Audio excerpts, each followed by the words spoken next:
everybody. Welcome to Healthy Meals on a Budget Nutrition Education. We are so excited that you are here.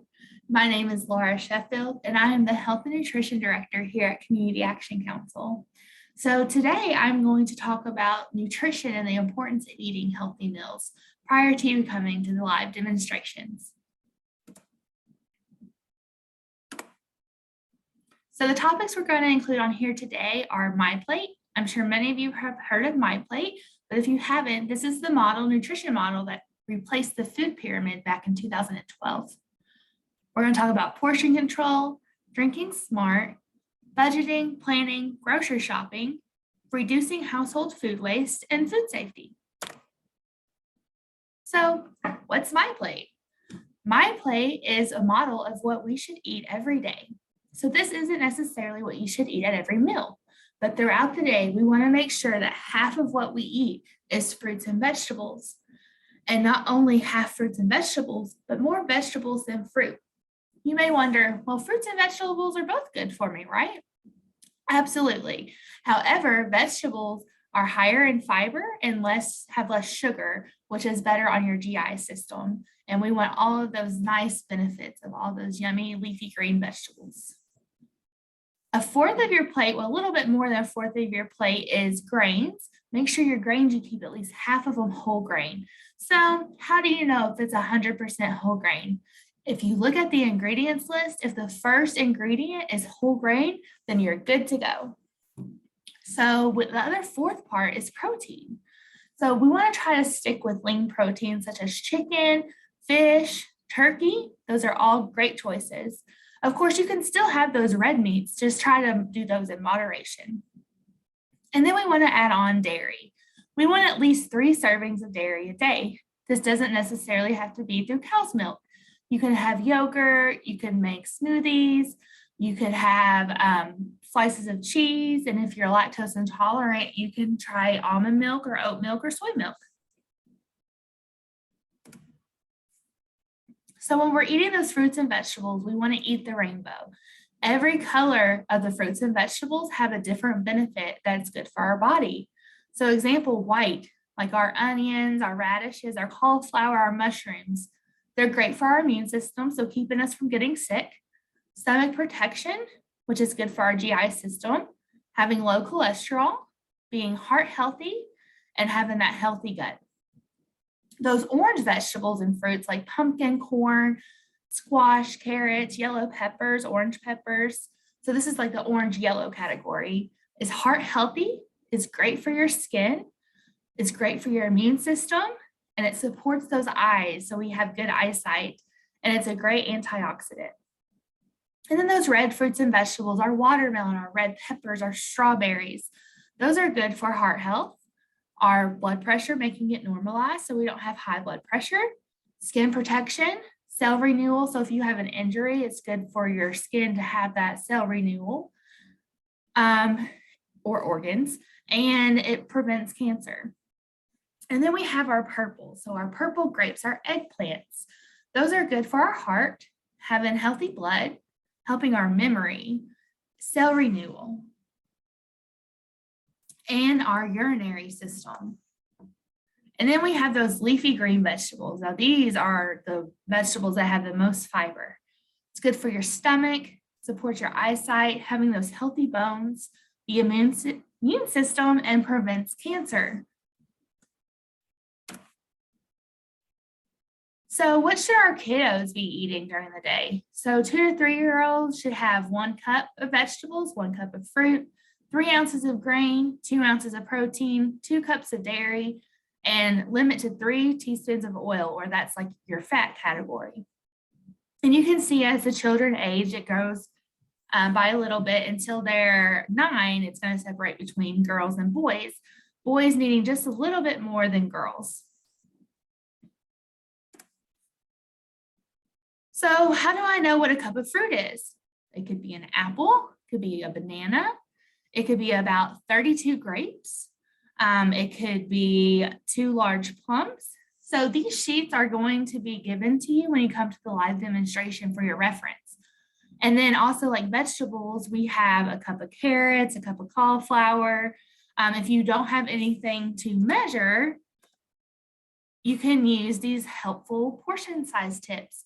So a cup would be your fist. So this part of your fist right here, if you can just visualize this, this would be your 1 cup. 1 ounce is like a handful, just right, will fit right here. That's normally like our peanuts, cashews, almonds. 3 ounces, which is like a serving of protein, would fit right through here. And we should have as adults 5 to 6 ounces a day of protein. And then our thumb, the whole thumb, is a tablespoon. And this is for things like, or 2 tablespoons, sorry, or 1 ounce. And these are things for cheese, dressing, peanut butter. And then we have our thumb tip, which is our oils, butter, mayo, and sauce. Now we can have more than what these portion sizes are, but this is just so you are aware of what 1 portion looks like. Because when we're looking at the nutrition label, it's by serving size or portion. So this is for like 1 cup. There's 280 calories, there's 9 grams of fat, there's 34 grams of carbohydrates, and so on. So this is how you know in 1 portion what you're getting. So if you were to eat 2 portions, so 2 cups, then it would double. It would be, let's see, 560 calories, 18 grams of fat, and so on. So when you're looking at the nutritional label, this part right here is the serving information. So this particular nutrition facts label has 4 servings, so 4 cups. And then it goes on to show you how many calories are in the serving, the nutrients in the serving. This is our daily value percentage. So for someone who eats a 2,000 calorie day diet, that's the most average calories consumed for a healthy diet. This will tell you what percentage of that daily value you are meeting in those different nutrients. So if it's 5% or less, that's considered low. And if it's 20 or more, it's high. So for example, for our dietary fiber, we probably want more dietary fiber, which 14% is pretty good, and less fat or less sodium. So when you're looking at the sodium here, and it says 37%, that's 1 serving, 1 cup has 37% of the total daily recommended amount of sodium. So keep that in mind next time. Rethink our drink. So when you're looking at these different drinks, I'm sure you see something you like. We have juice drinks, sodas, sweetened tea, energy drinks, even 100% orange juice has 11 teaspoons. Sports drinks, vitamin added water. And then we have our water at the bottom with 0. So when we're looking at our drinks and our sugar intake, especially for our kiddos, the recommendation is only 6 teaspoons a day for our kids, which is crazy, right? To think about all the sugar that's in all these other drinks. So the recommendation for kids with 100% juice, which you see right here, is 6 ounces a day. Well, this is 16 fluid ounces. So if you only gave 6 ounces, it would be less than 6 teaspoons of sugar. But even though it's 100% juice, it counts as a fruit. We need to limit that because of the sugar. And this is why water is so important. It makes up to 75% of our entire body. 95% of our eyes is water. 75% of our heart is water. 75% of our muscles, 64% of our skin, 83% of our blood, 30% of bones, 90% of lungs, and 80% of your brain is water. So this is why we need to drink plenty of water a day. For kiddos, they drink 1 cup per their age. So a 4-year-old needs at least 4 cups a day. Of course, they can have more than that, but that's the recommendation. For adults, it's recommended to have 8 to 11 cups a day. And of course, more is better, but trying to get that minimum of 8 cups is the goal. So what are some grocery shopping guidelines? Don't go hungry. I don't know about you, but when I go to the store hungry, I definitely come home with things that were not on my list. Plan ahead, browse for those deals, make a list and stick to it. So before you go to the store, make a list of your meals that you want to make for the week and look through your cabinet, see what you already have in stock at your house, and then just get the things that you need. Stay toward the perimeter of the store. That's where all your whole foods are, your whole grain bread, your protein, your dairy, your produce, all on the perimeter of the store. Look at those food labels. Make sure you're not eating too much sodium, too much sugar, and avoid those tempting aisles.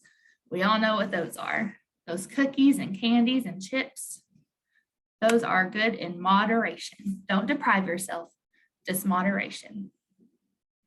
So then we look at our compare unit price.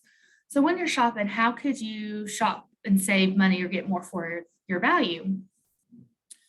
So when you're looking at this yogurt, just to the naked eye, it looks like, oh, it's cheaper to buy a couple of those 72-cent yogurt than that big yogurt right there. But then you take a closer look at that unit price. You're getting 6 ounces of low-fat yogurt for 72 cents. So if you got 12 ounces for that, it would be $1.44, something like that. Close to the 162. That's only 12 ounces worth. When you get to the 32 ounce, you're getting 32 ounces, more than double that of the 12 ounce for $1.62. So the 32 ounce would be the better value. So some other ways we can eat healthy on a budget is buy whole foods, buy cheaper cuts of meat, prepare your own food. Convenience always costs. Those grapes that are pre-washed are always going to be more than those grapes in the bags with the stems. That cut up watermelon, outrageous. Way more than buying a full watermelon. Stick to your grocery list, which could be hard to do if you're hungry, so try not to be hungry. And plan those meals ahead of time. Buy frozen fruits and vegetables, they last longer. Buy generic foods, so Kroger brand, Walmart brand. And then when something you have that you eat often, buy in bulk. You will save money. The more of it you buy, the cheaper it is per unit price, just more expensive in the beginning. Also, make sure you look at what is in season.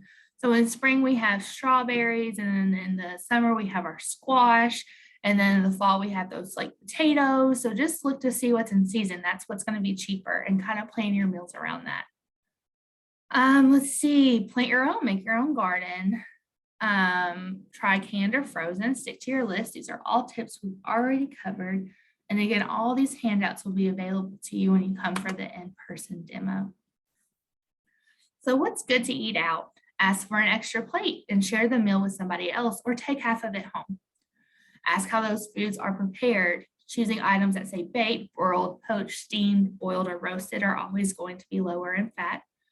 Drink water with your meal, and you can flavor it with lemons or limes. It's going to save you a lot of money, and we need that water. It's good for our body.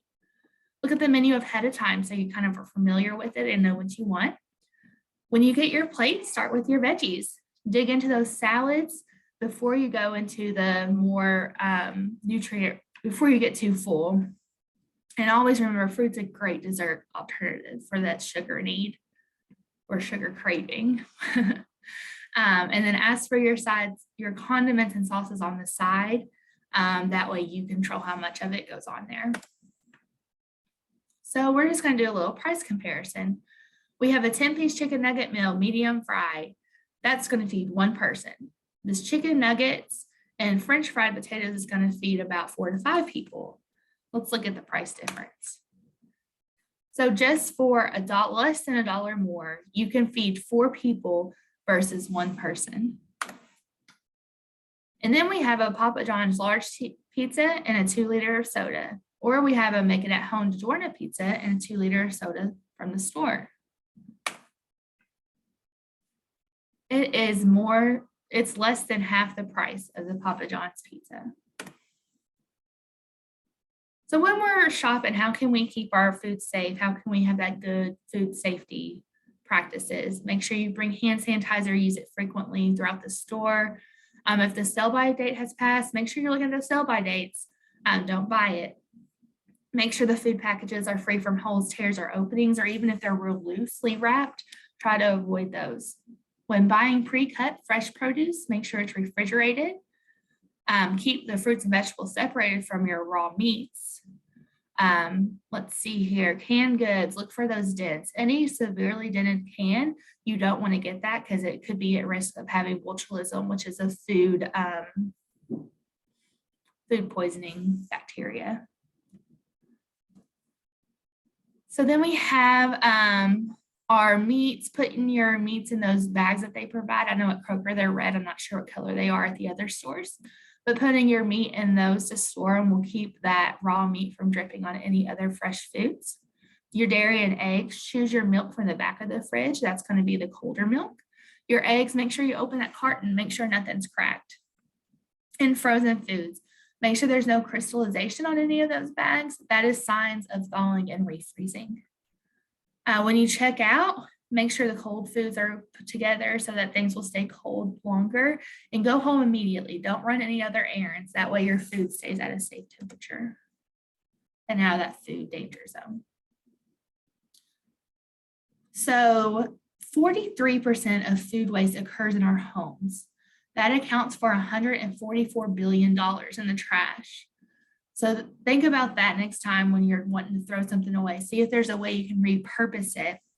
21% of waste in landfills is our food, and 1 in 8 people are food insecure.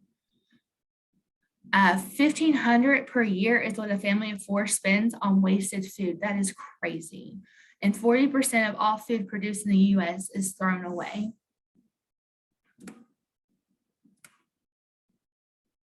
Composting is another great way of returning food. So food does account for a lot of the material found in landfills, and the landfills are the 3rd largest source of human-related methane emissions. We want to prevent that food from entering landfills because it will greatly reduce those methane emissions. So composting our food waste will turn it into free fertilizer for your soil. And if you want more information on how to compost food waste, please contact Food Chain. So thanks for watching this presentation. Remember to take that survey, and we will see you in the in-person food demonstrations. Bye now.